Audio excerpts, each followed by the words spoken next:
ايه انتوا فاكرين بتشوفوني التاني؟ انا صحيح يا اسطى الغيبة دي يا اسطى، انت اكيد مش مهتم بس انا بحبك عادي يعني، مفيش حد سأل عليا عادي، بس يعني كنت فاكر الرسايل هتتطرشم من كتر الحاجات اللي اتبعت لي وكومنتات انت فين وبتاع، بس محدش يهتم غير الاستاذة ملك. يا استاذة ملك احنا لازم نتجوز يوما ما. انت الزوج المستمع. بهزر والله انا اسف. فيعني خلاص بقى ايه، طالما انت مش مهتم يعني ايه، بص عادي عادي عادي.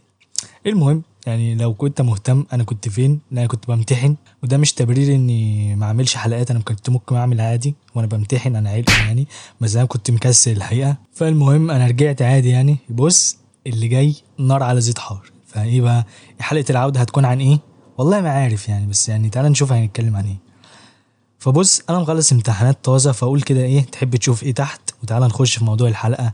والذي هو باننا في اجازه، تعالى نقول كتب وروايات مش مشهوره مع انها سخنه وحلوه وبسمسم، تنفع سلسله والله يعني.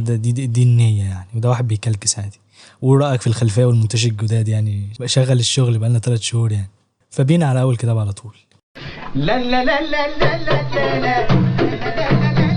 كتاب جنة العبيط لزكي نجيب محمود.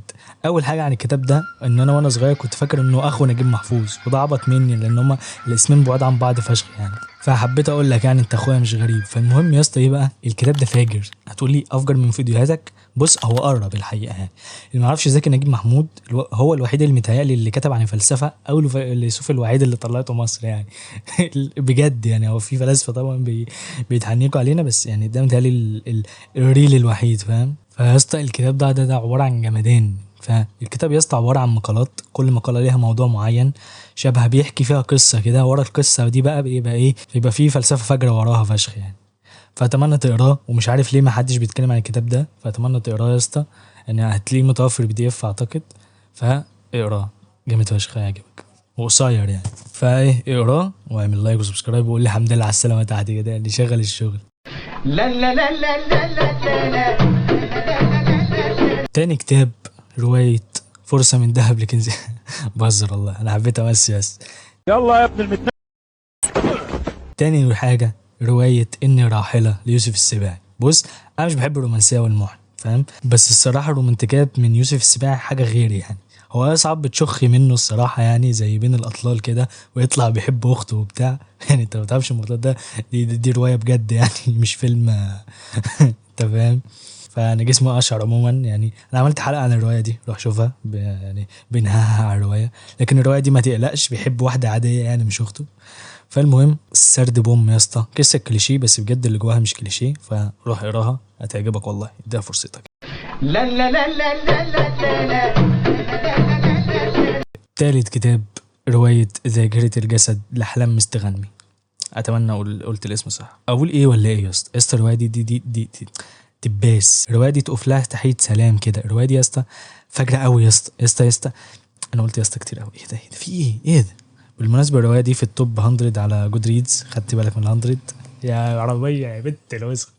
فزي ما قلت الروايه دي في التوب 100 على جود ريدز اعتقد. ولكن يا اسطى يخرب بيت جمال السرد، حاجه كده ايه تخبط يعني في كنزي مدبول. بص يعني انا افورت كده كنزي مدبول اعلان. فبص تعالى والنبي احكي لك عن الروايه. بص يا عمنا، بتحكي عن خالد بن طوبال، المضاد الجزائري، بيفقد دراعه في الحرب، وفي الحرب القائد بتاعه بيموت، لكن كان موصي على بنته فهوب يحبها. حاسسها قصه كليشيه صح، بس يا اسطى كتفوم مش شعريه السرد بجد.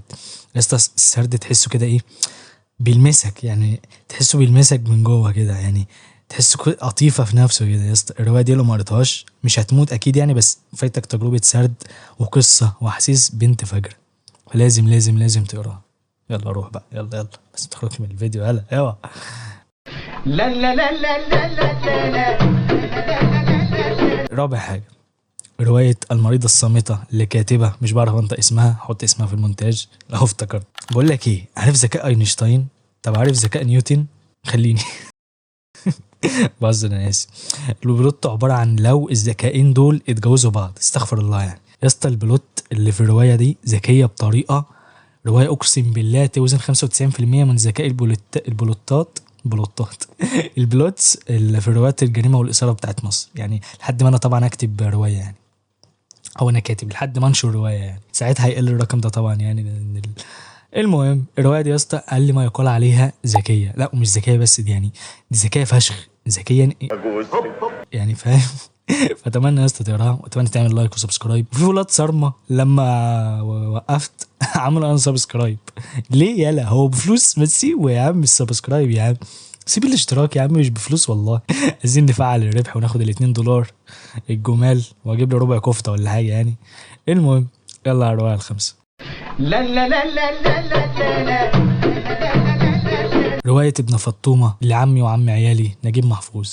انت ممكن تستغرب ان نجيب محفوظ كتب حاجة زي دي، او ان انت ممكن ما تعرفش الرواية دي، فده غرض الحلقة اصلا، ان الرواية مش مشهورة مع انها سخنة وحلوة وبسمسم. فالمهم طبعا ده بلاي وورد عن ابن بطوطة وكده، عبقري يا استاذ ده والله. تعالى نجيب محفوظ. انا بطبل عادي يعني. فالرواية بتحكي عن رحالة بيفشل انه يتجوز في بلده، فبيسافر عشان يلاقي العروسة. كل بلد يروحها بقى عمنا نجيب محفوظ يوصف اهلها، البيئة، الملك، نظام الحكم. الروايه دي يا اسطى مليانه اسقاطات، مليانه يعني. الروايه دي كل سطرين عمال يجيب محفوظ يديك اسقاط في وشك ويقول لك خد. فيا اسطى بجد يعني اعتقد جمال الروايه دي او جمال القصص عموما انك بتجيب قصه عاديه وتحطها في قالب حلو وتديله حته سرد وحته شعريه كده. فده اعتقد ده جمال الروايات اصلا، فاهم؟ ومش محتاج اقول يعني ده نجيب محفوظ. فالمهم يا اسطى بس كده وصلنا للنهاية. حلقة عودة على السريع، اتمنى تعجبك. اللي جاي نار على زيت حار والله، مفيش انقطاع، اللي جاي جديد باذن الله. فكان معاك اخوك الخربوش. لو الحلقة عجبتك اخويا اعمل لي لايك وسبسكرايب، لو لا قول لي ليه واحاول احسن. وشكرا على حسن استماعك اخويا، والسلام عليكم ورحمة الله وبركاته. ايه كنتوا فاكرين بتشوفوني تاني؟ انا صحيت.